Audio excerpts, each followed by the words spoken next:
Chapitre 4. Jean n'avait besoin d'aucun signe. Parole de Jésus. Jean n'avait pas besoin de signe pour lui-même. Son esprit, présanctifié dès le sein de sa mère, était en possession de cette vue de l'intelligence surnaturelle qui aurait été le lot de tous les hommes sans la faute d'Adam. Si l'homme était resté en état de grâce, dans l'innocence et la fidélité à son Créateur, il aurait vu Dieu à travers les apparences extérieures. On dit dans la Genèse que le Seigneur Dieu parlait familièrement avec l'homme innocent et que l'homme ne s'évanouissait pas en entendant cette voix et la discernait sans se tromper. Tel était le sort de l'homme, voir et comprendre Dieu, comme un fils à l'égard de son père. Puis la faute est venue, et l'homme n'a plus osé regarder Dieu, n'a pu savoir découvrir et comprendre Dieu, et il le sait de moins en moins. Mais Jean, mon cousin Jean, avait été purifié de la faute quand la pleine de grâce s'était penchée avec amour pour embrasser celle qui autrefois stérile était devenue féconde, Élisabeth. Le bébé avait sauté de joie dans son sein en sentant les écailles de la faute tomber de son âme comme une croûte qui tombe d'une plaie au moment de la guérison.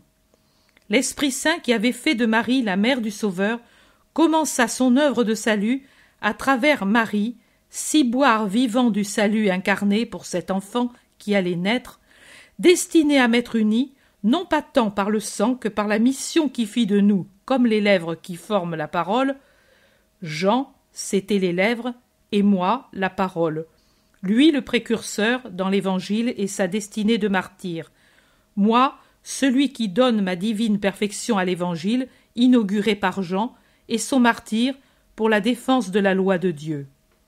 Jean n'avait besoin d'aucun signe, mais pour l'épaisseur de l'esprit des autres, un signe était nécessaire.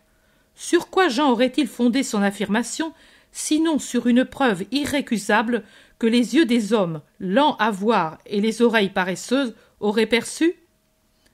Moi également, je n'avais pas besoin de baptême, mais la sagesse du Seigneur avait jugé que ce devait être l'instant et la façon de se rencontrer. En faisant sortir Jean de sa grotte dans le désert et moi de ma maison, il nous unit à ce moment pour ouvrir sur moi le ciel et en faire descendre soi-même, colombe divine, sur celui qui aurait à baptiser les hommes avec cette colombe et faire descendre du ciel l'annonce encore plus puissante de cette angélique pensée de mon Père. Voici mon Fils bien-aimé, en qui je me suis complu. C'est pour que les hommes n'eussent pas d'excuses ou de doutes pour savoir s'ils devraient me suivre ou non. Les manifestations du Christ ont été nombreuses. La première, après la naissance, fut celle des mages. La seconde, au temple. La troisième, sur les rives du Jourdain. Puis vinrent les autres manifestations innombrables que je te ferai connaître, parce que mes miracles sont des manifestations de ma nature divine jusqu'au dernier, de ma résurrection et de mon ascension au ciel. Ma patrie fut comblée de mes manifestations. Comme des semences jetées aux 4 points cardinaux, elles arrivèrent en toutes couches et tout endroit de la vie, aux bergers, aux puissants, aux savants, aux incrédules, aux pécheurs, aux prêtres, aux dominateurs, aux enfants, aux soldats, aux Hébreux, aux gentils. Maintenant encore, elles se répètent, mais comme alors le monde ne les accepte pas, ou plutôt il n'accueille pas les miracles actuels, et il oublie ceux du passé. Eh bien, je ne renonce pas, je me répète pour vous sauver, pour vous amener à la foi en moi. Sais-tu, Marie, ce que tu fais? Ce que je fais plutôt en te faisant voir l'Évangile, c'est une tentative plus forte pour amener les hommes vers moi. Tu l'as désiré par tes prières ardentes. Je ne me borne plus à la parole. Elle fatigue et les éloigne. C'est un péché, mais c'est ainsi.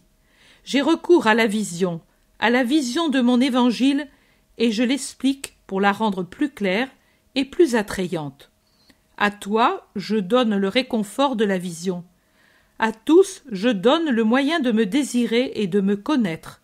Et si encore elle ne sert pas, et si, comme de cruels enfants, ils rejettent le don sans en comprendre la valeur, à toi le don restera, et à eux ira mon indignation.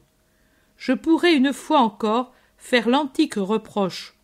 Nous avons joué de la flûte, et vous n'avez pas dansé. Nous avons entonné des lamentations, et vous n'avez pas pleuré. Mais n'importe, laissons-les, les inconvertissables, accumuler sur leur tête des charbons ardents, et tournons-nous vers les brebis qui cherchent à connaître le pasteur. Le pasteur, c'est moi, et tu es la houlette qui me les amène. Comme vous voyez, je me suis hâté de mettre ces détails qui, à cause de leur petitesse, m'avaient échappé et que vous avez désiré avoir. Puis, aujourd'hui, en lisant le fascicule, je remarque une phrase de Jésus qui peut vous servir de règle. Ce matin, vous disiez que vous ne pourriez faire connaître les descriptions faites en mon style personnel, et moi qui ai une véritable phobie d'être connue, j'en étais bien contente. Mais ne vous semble-t-il pas que cela soit contraire à ce que dit le maître dans la dernière dictée du fascicule? Plus tu seras attentive et précise dans la description de ce que je vois, et plus important sera le nombre de ceux qui viennent vers moi. Ceci implique que les descriptions doivent être connues. Autrement, comment pourrait-il se faire que, grâce à elles, nombre d'âmes vont vers Jésus? Je vous soumets ce point, et puis faites ce qui vous paraît préférable. Et même humainement, je suis de votre avis. Mais ici, nous ne sommes pas dans le domaine de l'humain, et même l'humain des porte-voix doit disparaître.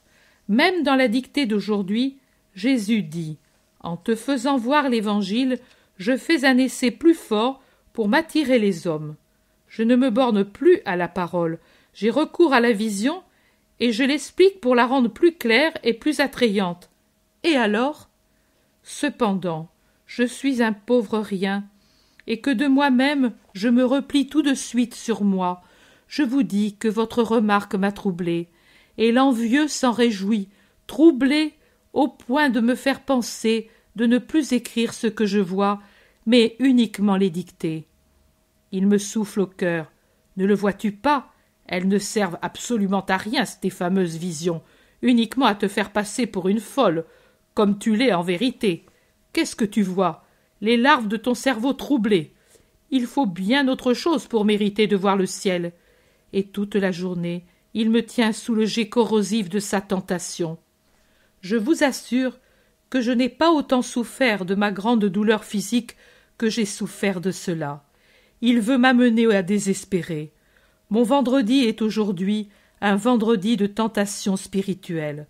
Je pense à Jésus au désert, à Jésus à Gethsémani.